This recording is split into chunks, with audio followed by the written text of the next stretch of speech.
Hello. Our talk, our presentation, our sharing in regards to today's topic, which is the difference between martial arts and self-defense. I'm Antonella from Intuitive Wing Chun and Empowerment Self-Defense in Brisbane, Australia. I do have to apologize for my voice. Not only do I have an Australian accent, but also my voice is a little bit strained this morning. So I'll try and sip my lemon water to make things clearer. And joining me today, I have Tasha. Hello.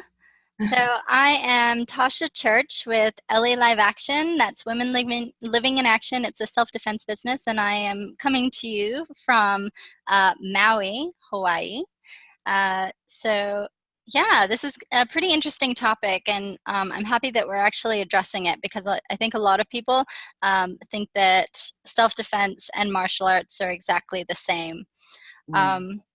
Antonella, from your experience, because right now you're teaching both self-defense and martial arts, what is your take on the differences that you see? Yeah, well, I'm also really happy that we're talking about this because, to tell you the truth, I've only started, I guess, self-defense in the last 6 to 8 months. Before that, I have been studying and training Wing Chun Kung Fu, so the martial arts, since 1996. So the self-defense actually brought to me so much more emphasis on the difference and why we need both.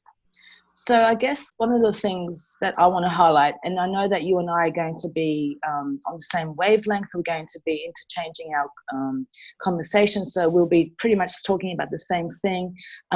So for me, martial arts is a way of life. So coming as a martial artist, this is where, there is something within you that you can't explain. I remember when I was young, I was born in Germany. I'm Italian, living in Australia. I know it's quite confusing, but I was born in Germany. And I remember seeing as 5, 6, 7-year-old martial arts movies. And I didn't understand it at the time. And nobody explained it to me, but I was just fascinated by martial arts. And it wasn't until when I was 8 years old that I came to Australia that I saw Chinatown. And I was just like, oh my gosh, forget the koalas and the kangaroos and the beaches in Australia. I wanted to see Chinatown. So looking back now, there was always something within me. And when I talk to other martial artists, I get that sense that, they always had this fascination with martial arts. And of course, it doesn't matter whether it's Taekwondo, karate, Wing Chun, or Silat, it doesn't matter. So people have this inner wanting of learning to do martial arts. Now, self-defense, and specifically empowerment self-defense, which I have been training with since late last year, has got a totally different take. It's not for the long term. It's not, like martial arts where we practice ancient rituals and there's traditions and, it's an investment of time, and you're taking time away from your family, and you're investing money, and you're potentially traveling with your Kung Fu brothers and sisters. Self-defense is more practical and more current. So with the expectation that the student that comes through the door is not going to be with you for the next 5 years. Whereas as a martial arts instructor, there is a bit of an expectation that, of course you can't control them, but you do hope that you create that, and I'll say Kung Fu because that's my background, the Kung Fu family for years and years and years. And in fact, I have some of my dearest friends that I have known for over 20 years because of Kung Fu. Whereas self-defense, the reality is that I find that women that want to do self-defense are there really to learn some practical skills that deal with the everyday situation, and there's no promise or guarantee or expectation that they're going to come back. As they walk in, learn the skills and techniques, and then walk out.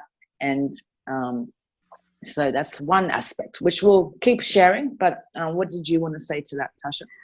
So Um, for me, I strictly teach self-defense. I spent time for 7 years in a Japanese dojo studying 7 styles of Japanese martial arts. So it definitely was a culture. It was a lifestyle. I did it 5 days a week. I was teaching 3 days a week.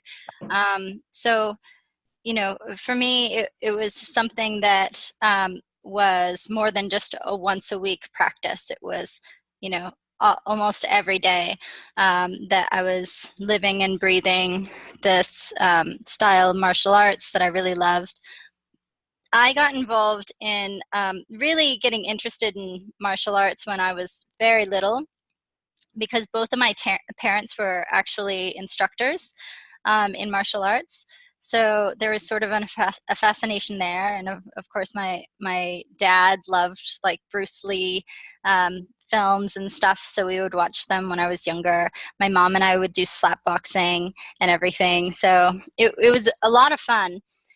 Um, but I didn't actually get involved in self-defense until a little bit later when circumstances hit me and I felt like I really needed it. But what I realized over time is that I was searching for something beyond just the culture and ideologies and the dogma of my martial arts styles. I really wanted practical moves that would actually work in my everyday life and have somebody to go over different scenarios with me that would work. And so, a little bit different than you, Antonella, I actually do have students who I've had for a couple of years now.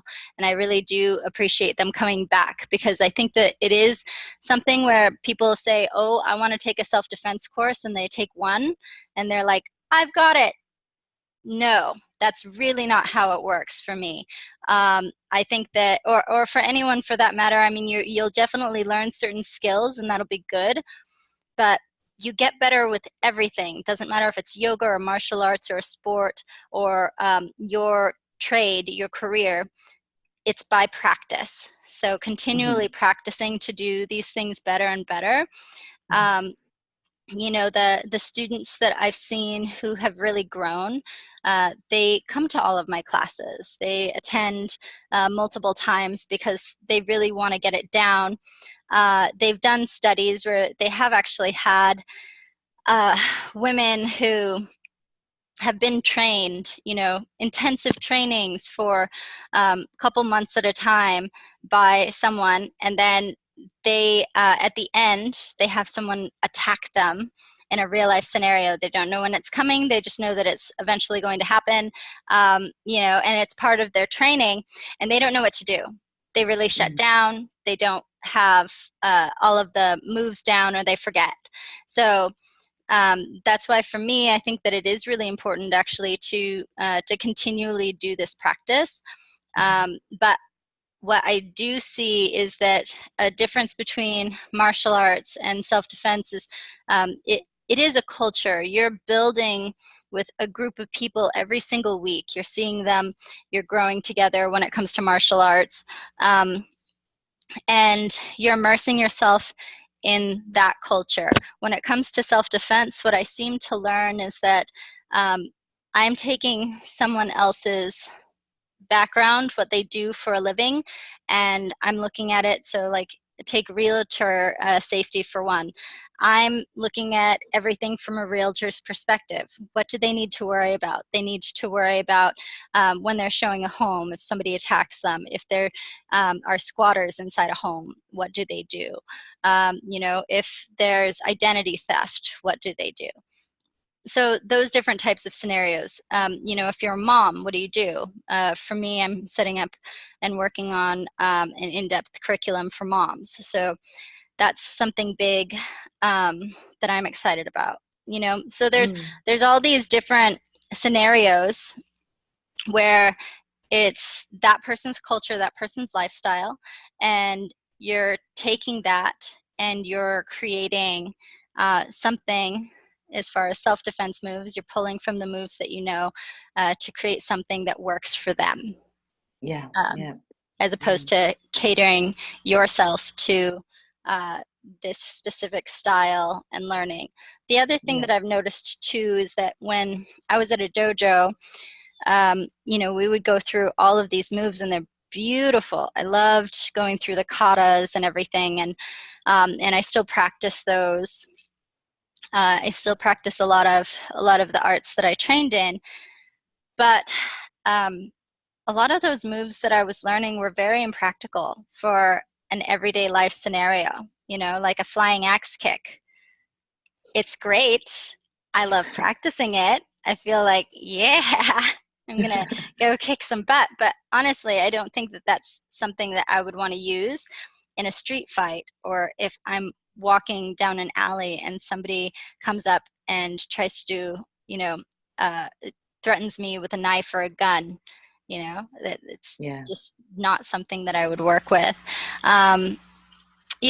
So that's how it is for me. I also noticed in Antonella, you and I talked about this. There is that pushback when it comes to people saying, "Oh, well, I've taken Taekwondo for so many years. I was a black belt. I took a self-defense course 20 years ago. I studied, this style." It's completely different than self-defense. It is, yeah. Yeah. And I think that's why we are talking about this today, because we're advocates for both. And it wasn't until when I first started with Empowerment Self-Defense Global that I started to notice a real difference in the mindset. So, and what we want to try and do is to combine the two aspects together and not say that one is better than the other. It's horses for courses. I don't know if you use that saying where you are. What is that? Oh, you don't? Okay. No. So it's whatever floats your boat. Okay. Floats your boat. So whatever you're into, and I always use this example that if someone was trying, because how much we love martial arts and how amazing it is and the benefits it has, and how we wish that everyone would do to some extent martial arts. We could be talking until we're blue in the face to try and convince someone that it will be so amazing for them. But I have learned as well that, again, horses for courses, like whatever floats your boat. So if someone was trying to convince me that playing golf is amazing, it's going to have all these physical and mental benefits to me, I'm not interested. Like, it's just not for me. Yeah. And the same thing for martial arts. There are some people that just are not into it. And you hear things like, well, I'm not a violent type, or, I will never get into that situation. And I always think, I'm not violent either. Of all people, like, I advocate peace and love and, liberty and things like that. But it's like, well, first of all, martial arts, it's a lifelong journey. It's dedication. It's where you teach the mind, body, spirit. It's, it's like you said, Tasha, it's a way of life. It has a lot of depth. It's, you get hurt, but you get up again, and then you get hurt again, and then you get up again, and you're just like a sucker for punishment. But it's beyond the physical. It's like really, quite spiritual, and it creates and teaches you something that I feel nothing else does. But trying to convince me, so like I'm the only one in my family that does this. So, and no matter how much, my family's always been supportive, and, they love what I do, but to get them into one of my classes, no. Okay. So, and that's their prerogative. But so this is why I love the self-defense, the empowerment self-defense is, as I'm part of that. This is for, I guess, the people that don't want to invest, years and years worth of time, because it does take time and dedication. And like you said, Tasha, the moves that we learn, they're beautiful, they're amazing. It's just such, they're exquisite.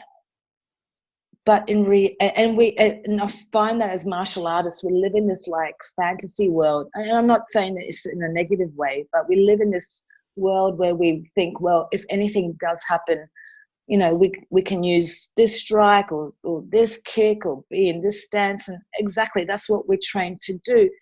But the reality is that there is going to be a very small percentage of us that is actually going to use it. And I guess with the whole martial arts thing is the attitude is, well, that's good. We don't want to use it. We're trained to avoid fighting. We're not, like, I'm sure you would agree with this, Tasha, that if there's a student that comes to us to learn martial arts, if you can see, not only just in front of you, but also you can feel with your intuition that they're going to abuse it. They want to learn martial arts to hurt other people. Well, you just say, look, it's not going to work out. My school is not going to be suited. So for most of us who want to use martial arts for our own development, actually using what we've learned over the years really is not going to happen. But of course, the byproduct of investing time in that is that, we get that resilience. We have this inner belief that we are capable of doing amazing things with our body because we spent years and years and years just practicing the same movement over and over and over and over again until it becomes muscle memory, until it becomes just part of you. And, with the self-defense aspect, again, because we have our martial arts background, we have the advantage that we already have those skills built in us. We already have a strong intuition about what the student needs. However, it's very different the way we teach. So I'm either in the Wing Chun mode, which my students will see that when I teach Wing Chun is very different from when I teach self-defense. So the self-defense for me does encompass a huge aspect of the psychological and the emotional side. So, the participants that come in to learn self-defense, they may have had previous trauma, bad experiences.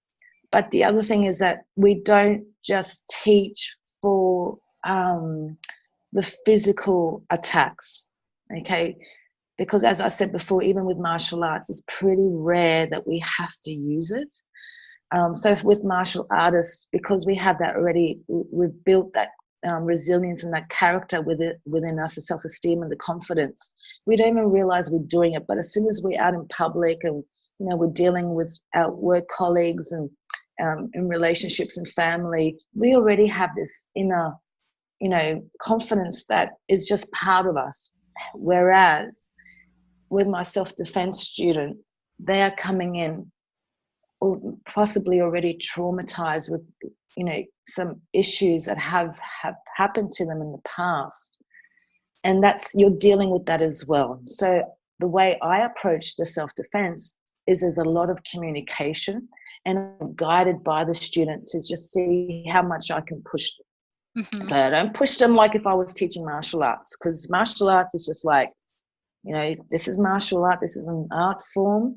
There is no time to have a conversation and trying to tell me 100 reasons why you can't do this. It's just like you do it or you don't, mm-hmm. Pretty much. Whereas in self-defense, it's like, okay, well, what's going on? What's coming up for you? We have this nurturing conversation. We want to connect them back to that inner strength that they do have, to remind them that they do have the skills to deal with whatever they need to work on. So definitely, the scenarios that we talk about are the ones that happen in a relationship, an abusive relationship, or even with bullies at work, if you're on the public train system. And night shifts. Night shifts, you name it, everyday, like realistically, everyday situations, not the ones where you're walking at night in the alley and then you're getting attacked, because yes, that does happen. But, most of us go to work, we are exposed to the public, to the unknown, and the less subtle violence that happens every day is more prevalent than the more overt physical violence that, luckily most of us don't have to experience. So I'll leave that, for now, and see what you want to add to that, Tasha. Yeah. So, living on Maui, there's a huge tourist industry. I mean, we have tourists come here year round. And, the people who work in the service industry, they have to deal with all different types of characters and personalities. And some of them are very negative, some situations they can be in, it can be very abusive for them. And so for me, when somebody asks me, um, do you recommend a self-defense course, or do you recommend me doing a martial art? Um, I recommend that everyone should take a self-defense course, even martial artists. I think that everyone needs to have a self-defense course or multiple Agreed. self-defense courses under their belt, um, just because it is so different. And what I noticed from the self-defense courses that I've participated in, taught, and also been a student of, um, I have learned more about boundaries and safety, and how to get out of difficult, adverse conversations with people. So it has very little to do with punching, kicking, joint manipulation, all of that kind of stuff, and a lot more to do with just having a conversation with somebody and standing your ground and knowing you should have your shoulders back, knowing you should have your hands up if somebody's getting in your face. For martial arts, it's something different. And uh, I have recommended for some of my students to go check out some of the local dojos and martial arts schools, because they want to have that 3-day a week, 5-day a week, everyday practice. And I think that that's really important to honor that if that's something that you want. I know that for me, I practice something that has to do with one of the martial arts forms that I've studied every day. So I'm always trying to do something from all of the different styles that I've learned, because I want to stay up with that practice. But for me, it is very different, and I am very hesitant to go into a dojo, because I am very wary of the different personalities, and it really depends on the teacher. So, if Antonella was here in Maui, I would be at her class all the time. But I have been in situations where I have been at a dojo where, it was very hard, and you are getting yelled at, and if somebody is traumatized and they come into that environment, it's not that healthy for them. It just Yes. isn't. You're surrounded by men, and so for women who have been victimized by men, or or victimized by someone, and that's the environment that you're in, where you're sparring and you're doing all this other stuff, it's just not something that's very conducive for what you're looking for. Yeah. So, to be very clear about that, I think that it is really important that you actually look at that from a logical perspective on what you're trying to gain. For me, martial arts has been a lifestyle. I love it. There's so many aspects of it that I live and breathe every single day. Mm-hmm. And Yeah. there is a culture that goes along with it. People see that in the style that I teach. When I'm teaching my self-defense classes, they're like, oh, wow. When it comes to either my movements being very fluid, or me having extremely strong hands for my body size, or all this different stuff. But I love teaching self-defense because I do like helping women to have a safe environment that they're in, and men for that matter. I've had men who have come into my classes absolutely traumatized, or LGBTQ people. It really doesn't matter who walks in that door, who needs your help. My goal is to help them with wherever they're at. Like you were saying though, Antonella, I have had students come in who I could just tell that their intent for learning had nothing to do with protecting themselves. It was to go out to hurt people, and I have kicked them out of my class because that's not what I want. You know, and I think that the true martial artists who I know, who you know, really care about the art, that is not their goal. Their goal is not, I'm going to go out and kill people, I'm going to go out and kick some butt.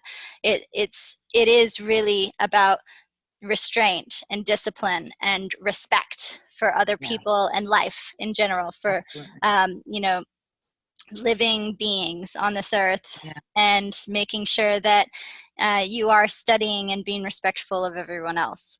And so I think that, you know, when you are going to schools, if you're trying out schools and you're new to martial arts, it's really important that you honor your intuition when you're trying out these schools. If you get a feel for the school and you're just like, oh, you know, something doesn't feel right to me, try out a different school. Go and speak to other instructors. You know, if you can have conversations with the instructors, or if you've looked them up and seen their character beforehand, that's very telling, and it's also very helpful when you're trying to decide, because you know, Antonella is right when you're saying that this is something that you're dedicating 5, you know, 10, for some people like us, you know, it's much longer than that. And it is a weekly practice, and something that's in your mind every day of your life. So yes, you want to make sure that you have the right people that you're surrounded by, and you want to make sure that the people who you're surrounded by are authentic when it comes to their art, and they're really passionate about it, you know, because that will show through in what you're learning and what you do.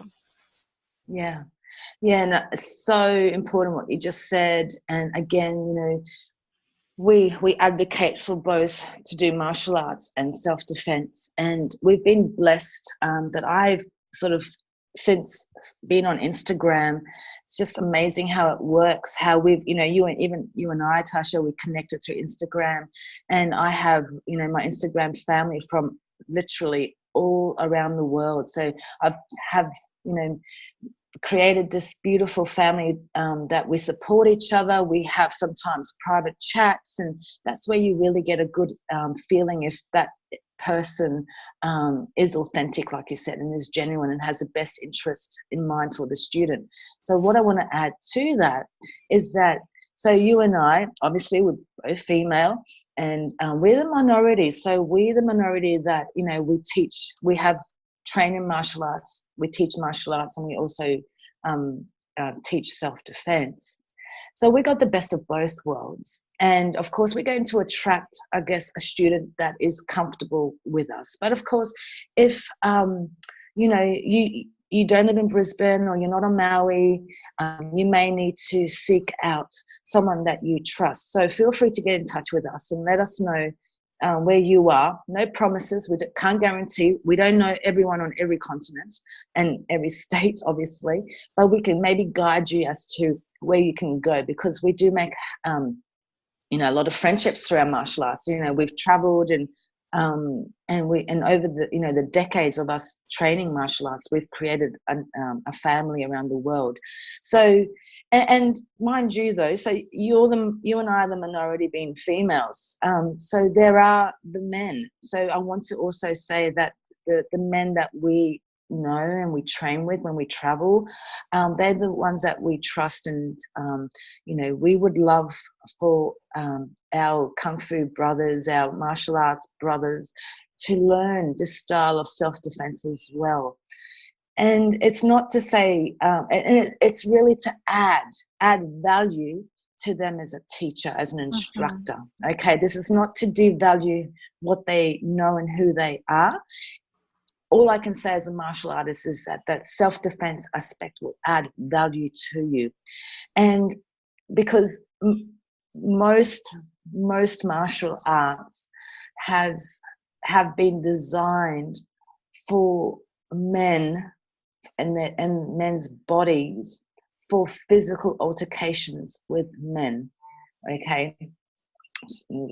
So, whereas the self-defense aspect that we teach has been designed by women for women, and we're not ever, please, we never exclude men or anyone else. So when we talk, we are inclusive to everyone. Okay, everyone that has good intentions. So yeah, very important to know. So so we invite our brothers that have intentions to teach others, women, other men, minority groups, to teach them a different, I guess, aspect of self-defense. And I'm not saying that, like, what I would love to see is that the student maybe starts off with self-defense, and you build that rapport. You start getting to know each other.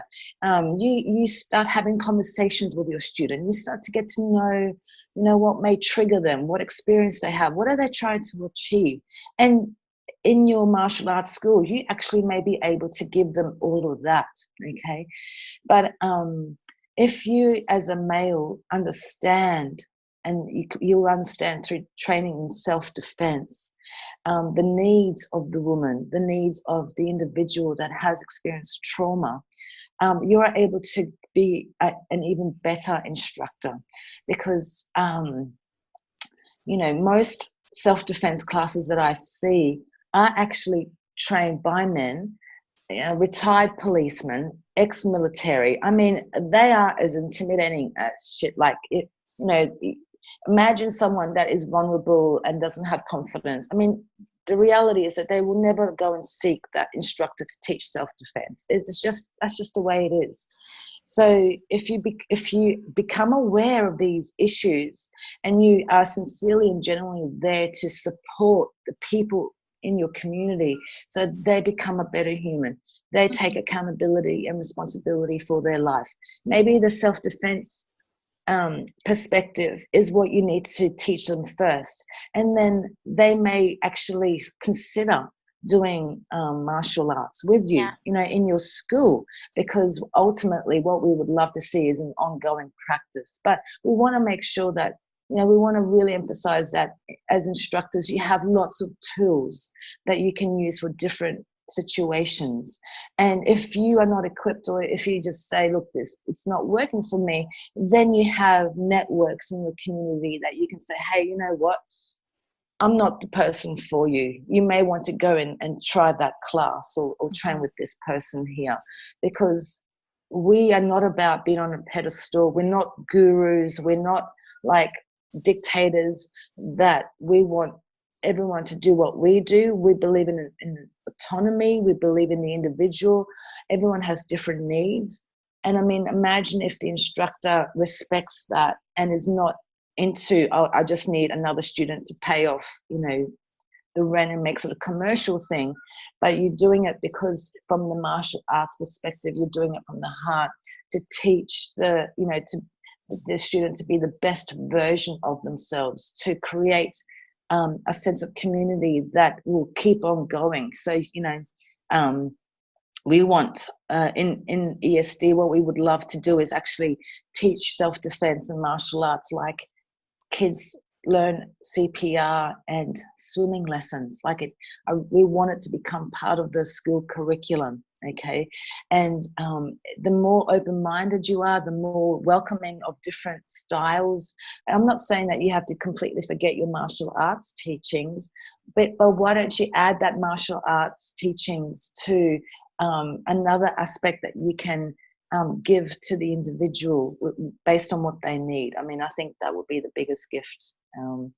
So yeah, I mean, would love to see more martial artists actually embody the concept and philosophy of empowering the individual through self-defense, so they can start that journey with self-confidence and understanding that they are worth defending, and taking time out of their weekly routine to participate in a class where there's other people that are supportive and helping each other.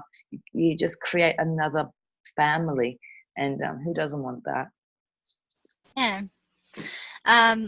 Well, something came to mind when you were talking that I really did think about, and even even with you, you said that you've been doing teaching self-defense for self-defense classes for 6 to 8 months now. But before that, you've been doing martial arts for such a long time, and and I know that from my experience, originally when I was first saying I'm going to teach some self-defense classes, I think my expectations of my students were different than they are now, because I thought, oh, since I can do all of this stuff, they can do all of it, and it should be just like that, super easy, But it was really different to have that situation happen where I had to shift my thinking, because it's not the same. It's not the same for somebody who's practiced for years in an art, and then they're taking those skills and transitioning them into self-defense. So I mean, if there are martial artists out there who want to take a self-defense class, you're going to be at an advantage, because these things are going to come to you a lot easier. It's going to be a bit more second nature, and you'll be able to remember them a lot more. They'll be more ingrained. But I think that it is really important when you are looking for self-defense classes, just to be very mindful of who you're picking for a self-defense instructor. I teach online self-defense. I have an online self-defense course, and for me, I'm a lifelong learner. So like Antonella said, we don't know it all. We're not experts. We're constantly learning and growing with our students. But I have noticed that a lot of the other instructors on there on those courses, yeah, they're ex-military. They are, these martial artists, these men who have been around fighting other martial artists for years and years. And when I've taken a couple of the classes, and I was thinking, oh, I really want to learn this stuff, because maybe there's something in there. And I do think that everyone has something to offer when it comes to self-defense. All the different martial arts styles, there's something so beautiful about all of them. But, I did notice when I was taking this course, and I was looking at it, and I was just thinking, wait a second, you want to do this one move here where you're coming in and you're doing a punch and everything like that. I was like, I wouldn't recommend that, because I don't know if that person who was teaching was actually thinking of it from a woman's perspective, or from someone who has never had any martial arts whatsoever. Some of the stuff that I was watching just seemed very impractical. So just really understanding that when you are picking, same with the martial arts school, when you are picking self-defense, you want to make sure that that person is going to be someone who's going to resonate with you, and will teach you something that's practical for your needs. So yeah, absolutely. And the other thing is, like, be wary of those that will say, well, if you really want to learn the secrets, you have to come and join up for the 8-week program. It's going to cost you so much money, because the intention is, you really got to trust your instincts. And I always feel that, like, no matter if it's their first class, I want them leaving, even if they never come back, because I have no control over that. It's up to the individual. That they at least have learned one thing that they can use, just one thing. And like you said, Tasha, it's not, you're not doing Jackie Chan and Jet Li moves and make it look all fancy. Like, that's nearly like a fantasy world. Self-defense, if you want to teach someone to be able to defend themselves, the reality is first to be able to give them that inner confidence, and then be able to teach them some practical. And remember, what martial artists think is practical is completely different from the reality. All right. So, I teach about 8 to 10 moves. That's it. That's all you need to know. And just do them really, really well. And I promise you, they moves you will never forget. They're just so easy to remember. Yeah. And I mean, for me, my structure is a bit different. I haven't taken empowerment self-defense yet. It's something Yeah. that's definitely on my list of things that I'd like to do. But you know, I have had multiple weeks set out where I have students, and every single week it's a different type of attack. Maybe I'll go over 2 attacks that one day, and that's it. And we go over multiple counter moves for those specific attacks. But you know, if you're trying to go in and learn a million things, you're gonna lose it, because you really want to focus. Like she's saying, there's only so many moves that you really need to know, Yeah. and you can transfer them over. You know, a lot of the stuff that I'll teach, I'll start out with wrist grabs, so that it's a little bit more digestible for people. Because if I say, okay, guys, we're going to start out with a chokehold, you know, everybody's focused on being choked. They're not focused on all of the move breakdowns. But a lot of the stuff that I'm teaching with a wrist grab is transferable to a chokehold, a lapel grab, somebody grabbing your hair. So really honing in on what works for you, and what is effective, you know. So Mm, that's really important. so important. Well, I think we've sort of covered it I think all. we've covered the Yeah. bases. Yeah. So again, if you just tuned in, remember we're both martial artists, and we are also self-defense instructors. There is a difference. None is better than the other. They are just completely 2 different approaches. With martial artists being a way of life, and self-defense being more maybe on the short term, but like Tasha said, you know, encouraging you to continue coming back to learn new skills. There's always something to learn, to refresh if you haven't done a self-defense course in a long time. You know, to discuss this, you know, as we progress in this world, there's always a different way of doing self-defense. So, you know, internet self-defense, road rage self-defense, workplace self-defense. So there's these sort of concepts that come up that we can teach the younger generation, our senior parents. So, you know, it's self-defense is more applicable in general, but still very, very effective. So I love that conversation. I think we could have kept going for so much longer. It's just so exciting. So I'll finish off there. I'll give my voice a bit of a rest. And I want to say thank you, Tasha, for joining me this morning again. Yeah, thank you, Brisbane and Antonella. Hawaii in Maui. And yeah, so what do you think we'll do next, Tasha? Like, we'll keep doing this? Yes, yeah. So every week we've been planning to go live, and then for IGTV, you have the opportunity for us to go in depth, just back and forth, and have these conversations. But if you are out there and you have a really awesome topic that you're very curious about, as far as our points of view, or you have questions and you'd really like them answered, please instant message us or send us a private message, so that we can look at that and take that in and say, oh, you know, that would be a really great topic for next week. But there's just a wide variety of things to talk about when it comes to self-defense and martial arts. So I hope you'll stay tuned, and we look forward to having you. Yeah, sounds good. Thanks for joining us, everyone. Take care. Aloha. Bye.